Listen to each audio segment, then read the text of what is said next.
Story 1. I stumbled upon this subreddit not too long ago, but reading some of these stories has reminded me of an encounter I had about 7 years ago.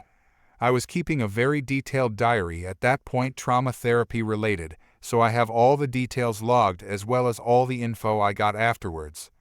A little bit of background is in order here. I grew up in a very abusive household. Berating, gaslighting, emotional blackmailing, hitting, screaming were all on a daily basis for the first 23 years of my life, until I had finally saved up enough money and mustered enough courage to leave that hellhole of a place. I have moved to a different town about 2 hours by train, found myself a small apartment and a quiet job as an office assistant. I have also started therapy as soon as I settled in to become more of a person instead of a big pile of poo my parents made me believe I was. Now, unpacking all the baggage wasn't easy, and in the first 2 years of therapy I was a wreck. High functioning but still a wreck. I was diagnosed with CPTSD, depression, anxiety, and a couple other things on top. I was fortunate enough to have such understanding colleagues, and at least didn't have to worry about my job or income on top of everything. With that out of the way, let's get to the actual encounter. It was about 10 months after my move. One Saturday, after a really long crying episode, I went to the fridge to find out it was empty save for a lone pickle in a jar, and I needed to go get some groceries if I don't want to live on crackers and pickle water. I totally wasn't in any shape to go anywhere where there might be other people, but it was my fault for postponing the trip for so long, so I have just pushed myself to get dressed, brush my teeth and hair, grab a shopping basket, and go to the nearest supermarket, which was incidentally the same chain I was working in part and full-time when I was still living with my parents in the other town, which really wasn't surprising since the chain is in like every bigger town. So I walk into the shop, already shaking and anxious and trying to attract any attention to myself whatsoever. I grab a bit of produce, a carton of milk, several packets of ham and cheese, some yogurt. I am almost done, just a bag of sugar, some pasta and ketchup, and I can bolt to the register. I am telling myself when someone taps me on the shoulder, and I am immediately triggered, meaning most of my systems shut down in order not to do something stupid. I slowly turn around to see an angry-looking woman that could be my mother, which is acting as another trigger, nervously tapping her foot on the floor. Can I, help you? I manage to get out through the fog because my polite system stays operational at all times. About time you noticed me. I've been talking to you for about 3 damn minutes by now. Where is that coffee that is supposed to be on sale? It takes me a while to process what she was saying and formulate an answer. I don't know. I don't drink coffee. What do you mean you don't drink coffee? I didn't ask you to drink it, you dimwit. I asked you where I can buy it. At this point, the lady is practically screaming at me, at which point I start to back away from her, and then everything goes blank. The next thing I knew, I was staring at a hospital ceiling with a throbbing pain at the back of my head, and a nurse leaning over me asking me how I am feeling, to which I am asking her what day and time it is and what the hell happened. She frowned and said, "It's Sunday 8 p.m., and apparently you hit that shelf pretty hard." I just let myself fall asleep again because I seriously wasn't in any shape to think straight at that point. On Monday, my therapist came, helped me call my workplace since I definitely wasn't coming to work for a couple days. Then 2 police officers came in to take my testimony and ask if I wanted to press charges, which has taken me aback, like me suing someone. For what? Apparently, after I started backing away from the woman, I shut down for good and started frantically pleading with her to please not hurt me, while she continued to scream and close in on me until I could not step back any further, at which point she got so upset she grabbed my shirt and yanked me to her to be close to my face, to which I have instinctively reacted by pushing her away with as much force as I could. Since she didn't expect retaliation, she lost her balance, let go of my shirt, and we both went backwards. She landed on the tile floor, bruising her butt, while I hit the shelf behind me head first. The security guard and one of the employees got there at about the same moment, so they saw us fight and fall. The security guy went to help the Karen, still screaming on top of her lungs that she wants me fired for being rude. While I was curled up on the floor, hands around my bleeding head, crying and promising, "I'll be good, just don't hurt me anymore." Anyway, police and paramedics came. Officers scooped up Karen after seeing the camera footage, while paramedics scooped up me and got me to the hospital with a fine brain concussion. It turned out that the Karen was originally from the same town as me and saw me working at the supermarket there regularly, so when she happened to be in a different town, it didn't occur to her that I am not working in that particular store. And since she was somehow acquainted with my mother, who most likely told what a piece of I am, she treated me accordingly. Or at least that's my conclusion. To this day, I am not aware of any other interaction between us than this. I ended up pressing the charges after consulting my therapist. I think Karen got charged with assault, destroying property, and something I don't really remember, and apparently didn't bother writing down, and ended up in jail for 2 years since I got head injury, and my lawyer didn't miss the opportunity to throw in my mental health state as well. I didn't set foot in that supermarket for at least a year afterwards, just bought a new shopping basket and went elsewhere. When I eventually did go back, I ran into that employee that was there during the incident, and they told me a couple details the police and doctors omitted, like the part where I was crying and begging on the floor. Story 2. When I was 3, my grandparents passed away. They set up a savings account in my name. The account was meant to be accessed by me when I was 21. At that point, it contained just over $300K. My grandparents left me a letter saying they would like me to share the money fairly with any other Smith-Jones children, meaning my full siblings. Dad's a Smith, Mom's a Jones. By fairly, they meant that they wanted me to assess the situation and judge for myself what was fair. I never had full siblings, but I have 2 half-brothers, Mac and Joe Smith, who are Dad and Stepmom's kids. Due to the specific wording my grandparents used, I legally never had to give Mac or Joe any money. However, I see Mac and Joe as my brothers, and as the money came from our grandparents, I felt that the fairest thing would be to assign each of us $100K. So we all got an equal-sized lump sum, and I figured that when Mac the youngest turned 21 and took his $100K, we could split any remaining money. When I turned 21, Dad suggested I buy a house with my $100K. I found a place I loved, but it was $130K and I couldn't get a mortgage, so Dad said I should borrow $30K from the account. I did, figuring I could pay it back before my brothers turned 21, and I have been repaying it. The account should be at $208K right now, but due to me withdrawing and then repaying that money, it's at $195K, so I still owe $13K. Joe turned 21 recently, and as I was giving him his $100K, Joe noticed that there was less in the account than there should be. I explained and said I was going to put it all back before Mac, now 19, turns 21. Joe told Mac, and both boys said I stole from them and owed them the full $13K back plus $3,000 of interest that they felt they would have gotten, and they wanted it all paid by this summer, which gave me less than 6 months to bring the account up to $211K. I said I'd do it, but over 2 years as planned. The boys then wrote up a contract to that effect. I went to sign it, until I saw that it said 6 months to pay it all back. I wouldn't sign as we agreed on 2 years. They said I should figure it out as they were entitled to that money and would be seeking legal advice. Later that day, I got an email, clearly written by them, saying that they intend to sue me for the $16K, plus whatever is currently in the account, and additional damages and emotional distress on top of that. At this point in time, I'd given Joe about $50K of his $100K, because he wanted it in installments. I responded that legally, they were never entitled to any of it, and given their attitudes, I'd say they've already received an amount I deem fair, so that $50K was all they were getting. I then got a barrage of texts, calls, and emails yelling at me for going back on our deal. I blocked them. They then took to social media, saying that I was trying to screw them out of their inheritance and rallying our extended family into harassing me over this. And it mostly worked as a lot of people messaged me. However, I got a message from this guy called Chris Smith. Chris said he was 27 and claimed to be my half-brother. I had never met him before, but he sent me photos of him as a kid with our dad, grandparents, and me.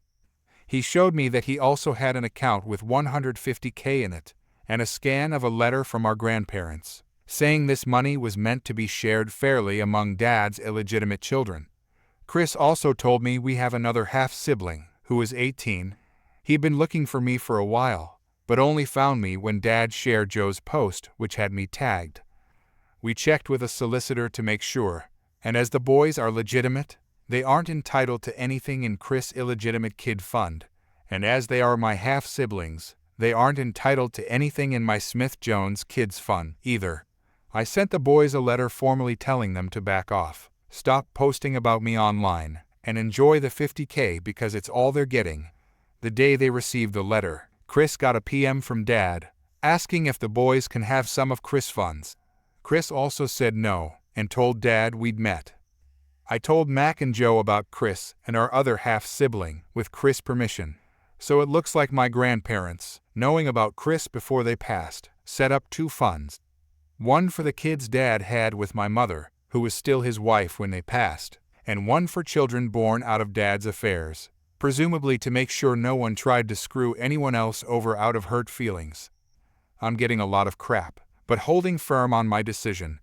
The boys have realized that I won't back down on this, and it sounds like I've caused a schism at their house, as Joe has all the money and no intention of sharing, so Mac is now feeling twice as screwed. Plus stepmom apparently did not know about the other half-siblings, or that my half-sister was born after she and Dad got married, and she's made Dad move into a hotel.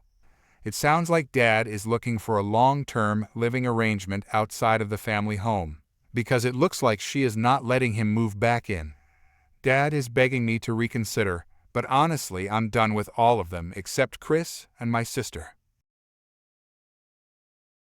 Story 3. Some backstory. My parents divorced when I was in kindergarten, so I was no older than 6. My mom got full custody of us, and she struggled with mental health issues. I believe she has borderline personality disorder and was also a typical narcissistic parent. After the divorce, she always told us it wasn't her fault that we didn't have enough money and blamed my dad. For example, if there was nothing to eat for breakfast, and we complained like children do when they're hungry, she would snap, "It's your father's fault, so cry to him." I quickly learned not to complain and just to do without, spending my childhood taking care of her. My sister and I were trained from about age 8. My sister was 10 to come home from school, do our homework, clean the house, and take care of ourselves. We didn't ask our mom to make dinner.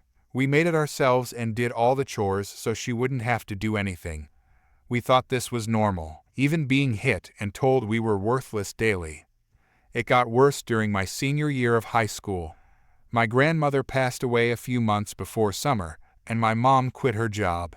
She blew through the money my grandma left her, which was close to $75,000 back in 2000, before the summer was even over. She refused to get another job, constantly making excuses like, "I need a break, get off my back," or "I hurt my leg." Meanwhile, she was going out, partying with her friends, and acting like a carefree teenager. During my senior year, I worked hard at school and at my part-time job after school, all while essentially taking care of an overgrown child who refused to work or help out. Any time the utilities got shut off or there was no food left in the house, she would say, "You have a job. Why can't you pay it?" If I brought up the fact that my dad sent her child support, she would complain about my sister's tuition, which I later learned wasn't even true. She flaunted that child support check and referred to it as "mommy's paycheck." Fast forward to when I was choosing a college. My mom kept complaining about the costs and, of course, had zero saved in a college fund. I couldn't afford a private university because I only had a partial scholarship, so I decided to go to a well-regarded state university that was reasonably priced. During my freshman year, I was able to cover most of the costs of tuition and room and board since I had filed my taxes and financial aid forms as soon as my tax documents came in. I received a decent amount of grants, but during my first year, I almost lost my financial aid for the second year. Why? My tax documents were mailed to my home address, and my mom, being the supportive mother she was, shredded them and threw them away. I only found out because my sister was home that weekend and saw it happen. My mom denied it, and when I came home for spring break and asked her about it, she lied, saying her friend, who was an accountant, had them. My sister called her bluff by contacting the friend, who said she didn't have any of our tax information. Concerned, her friend advised us to request duplicate documents and have them sent directly to her instead of my mom. My mom was furious that we had checked with her friend and called her out. Still, her friend did my taxes for me and even helped with my financial aid forms. I offered to pay her or at least babysit for her, but she refused, probably because she knew how unstable my mom was and felt sorry for us. Around this time, I also found out that my mom hadn't been helping my sister with her tuition, as she had claimed. My sister had mentioned this to our dad, who confronted my mom about where the child support was going. My mom insisted it wasn't enough money, and that's why she couldn't help us. During my second year of college, my tax documents were again sent to my mom's house, and once again, she accidentally threw them in the trash. I had to request duplicates twice because she kept tossing them. As a result, I filed my taxes late, which meant my financial aid was filed late, so I didn't get the full amount I received the year before. Whenever I complained about money or the lack of food in the house, she would always respond, "Complain to your father." By the summer before my third year of college, I had enough of my mom's nonsense. I worked full-time during the summer and saved as much as I could, but my mom refused to help out with food or anything while I was home. She was upset that I used my money to pay for a cell phone instead of covering the phone bill so she could spend all day on long-distance calls with her online friends. This was back when dial-up internet was still a thing.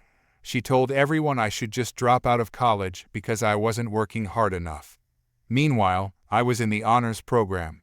She played the martyr to her friends, saying things like, "It's so hard when you have kids in college, and they eat you out of house and home and keep asking for money." At the end of the summer, I had saved $1,000, but the school wouldn't let me move into the dorms unless I paid 50% of the balance up front, which was about $10,000.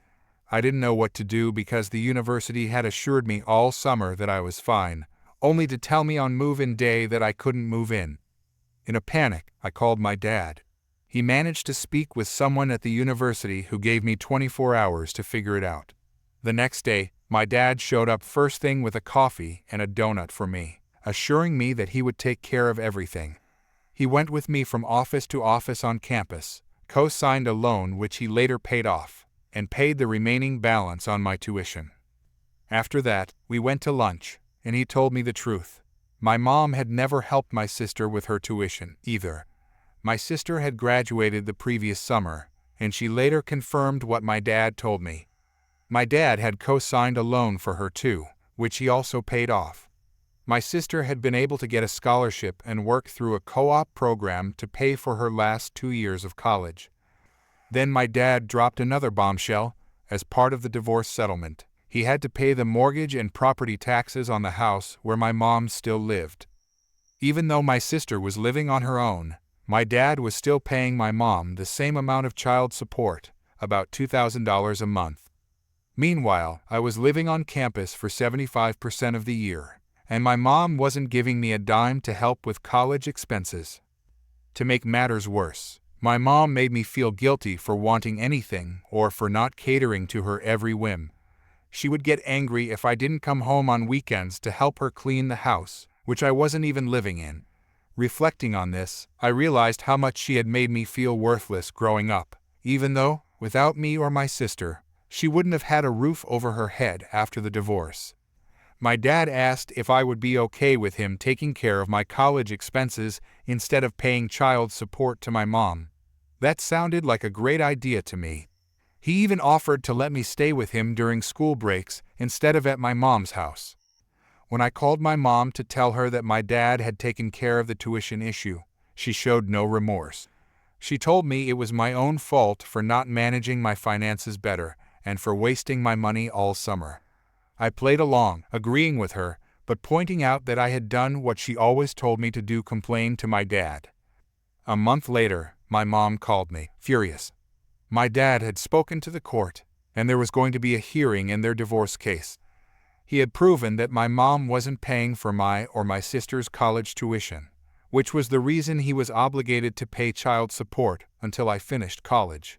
Since I was living on campus, it didn't make sense for him to continue paying child support to my mom when I wasn't living at home. He told the judge he was happy to pay for my education, but he wasn't going to pay my mom any more child support or cover the mortgage on the house. If my mom didn't want to take over the mortgage, they could sell the house, and I could stay with him during school breaks. My mom was furious and accused me of being selfish. I reminded her that she had never helped with my tuition and constantly complained about how much it cost. She kept laying guilt trips on me, saying I was selfish because she didn't get to go to college right after high school and never had 4 carefree years. I pointed out that she hadn't worked since my grandmother passed away 3 years prior, while I was working and attending school at the same time. She was furious and tried to retaliate by not paying the utilities on the house, making it seem like she was struggling financially. She even told me that the electricity and water had been shut off, so if I wanted to come home for winter break, I would have to help her out. She had moved in with her boyfriend at his condo. I told her I would miss her, but I planned to spend winter break at my dad's house instead. My dad was thrilled to have me stay with him for the holidays, and he even got me a job in his office during winter break. He called my mom and reminded her that he was still paying child support, and the house would be listed for sale soon, so she needed to keep up with the bills. Miraculously, she came up with the money to turn the utilities back on. That spring, my dad officially took over my college tuition payments as ordered by the court. He also ensured I got my full financial aid since he had my tax documents. My mom lost her child support, and the judge told her she needed to cooperate with the house sale and keep up with the utility bills. Her boyfriend moved in with her until the house was sold, and then they relocated to another time zone. The kicker? It was cheaper for my dad to pay for my college than to continue paying child support to my mom. To summarize, my mom mistreated and exploited me for years, and I got my revenge by causing her to lose her child support and free housing by doing exactly what she always told me to do, complain to my dad. No regrets. Edit. Thanks for all the comments and upvotes. To answer some of your questions, are things better now? Well, it depends on what you mean. I'm closer to my dad and stepmom, and I still talk to my mom, but I've learned not to trust her. She has let me down many times, like the time she stood me up on my birthday a couple of years ago. Now, I don't involve her in birthday or holiday plans. Some of you asked how she treated us growing up. She wasn't bad all the time, but her bad moments were pretty awful. I know others have had it worse, so I try to keep that in mind. After college, my mom tried to guilt trip me into moving from New Jersey to Tennessee, where she had relocated. She offered to let me stay in her guest room temporarily, but she immediately started making me feel guilty. I hung up the phone. She later called my sister to complain, saying, "I have a daughter who doesn't want to take care of me." My sister and I had a good laugh about that. She wasn't even 50 years old, was in good health, and refused to work. There was no way I was going to move in and take care of her. She spent most of my adult life in and out of hospitals and shelters. Eventually, she wore out her welcome at several relatives' homes and ended up in a shelter before moving into subsidized housing. Her apartment is cute, but she still complains about her situation and how no one wants to take her in. Story 4. About 7 years ago, I was living in an apartment complex with my wife and a few roommates. It was one of those places with just enough parking spaces for the residents, so parking could get tight. When someone parked over 2 spots or too close to the line, people noticed. In this complex, we had about 3 or 4 designated parking spaces for those with mobility challenges. Some were located near the front, and there was one next to each walkway entering the complex from the back. Our apartment was closer to the back, so it made sense for us to park there. We didn't need the reserved spot, but there was one close to us. This particular space was next to a walkway that led to the entire right side of the complex, and the walkway doubled as the van access space for the reserved parking spot. For weeks, one guy, let's call him Bob, kept parking in the van access space with his very expensive car. Bob would park so far up the ramp that people had to step off the curb and onto the grass just to get around his car. He treated it like his own personal parking spot. The problem was, this was a heavily used walkway for half the complex. People used it to carry groceries, move in and out, and just to get to the parking lot.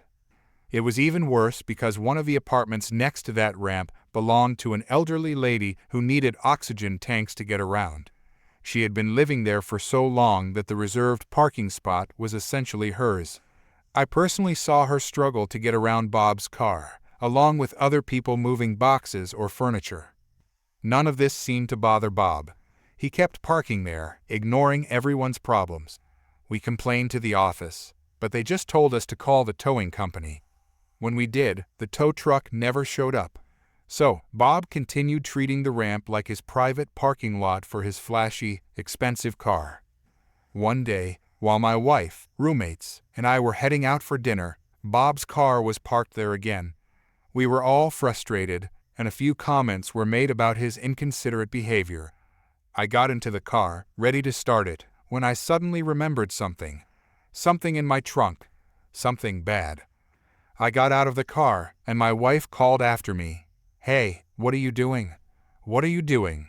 She sensed something was up, but I wasn't ready to admit it just yet. I knew she might try to stop me. I opened the trunk and found it a Tupperware container. Inside was a leftover meal. This wasn't just any leftover meal. It was a full serving of ham, potato, and cheese casserole. Not my wife's best dish, and even she admits it wasn't great. She hadn't made it since. The casserole was from 6 months earlier.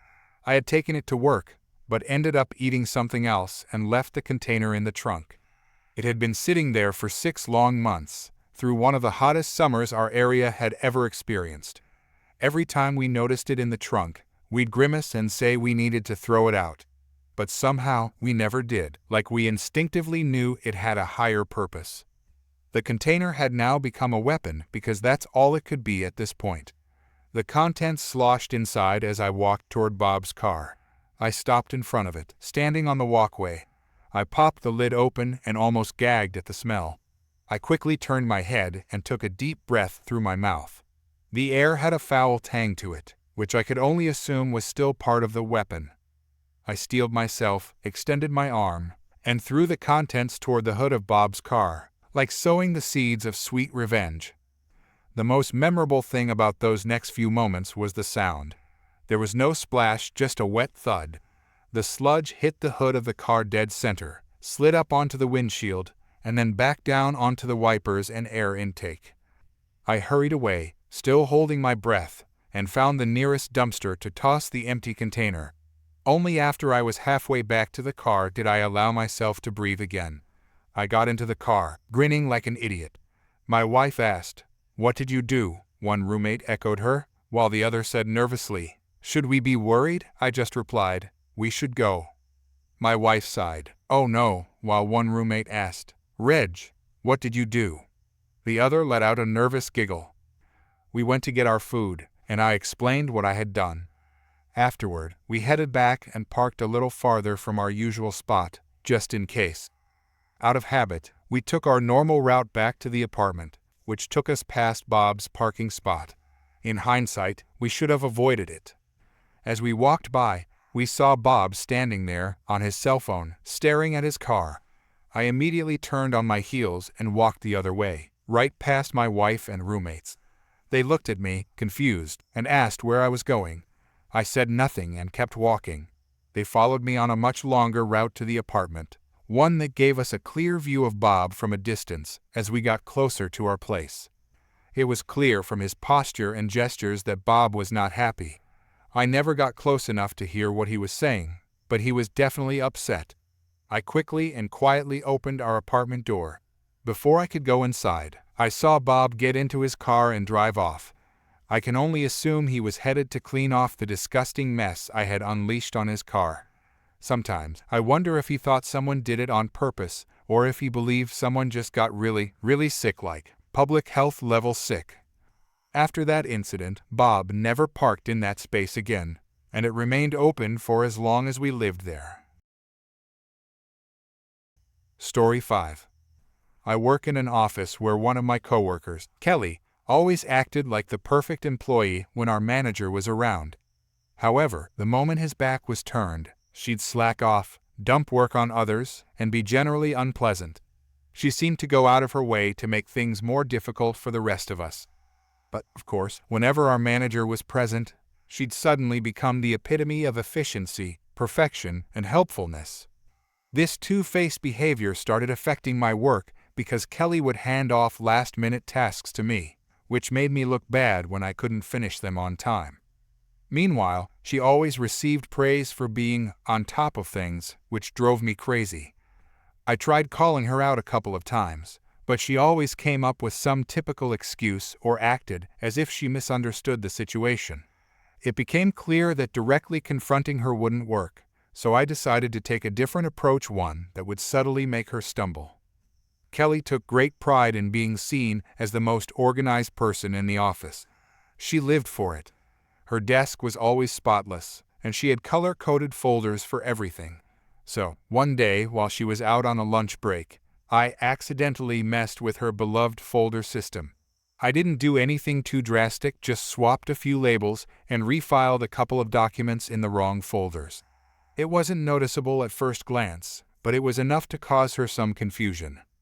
Fast forward to our next team meeting. Our manager was going over some projects, and when he asked Kelly for specific documents, she couldn't find them. She was visibly flustered, and I made sure to offer a helpful, "Maybe you misfiled them?" She looked like she was about to lose her cool. The best part was seeing our manager look annoyed with her for the first time. I could tell it really bothered her. For the rest of the week, Kelly painstakingly went through her entire filing system, trying to figure out what had gone wrong. Meanwhile, I sat back and did my own work, without her dumping any more tasks on me. Was it petty? Absolutely. Was it worth it? Without a doubt.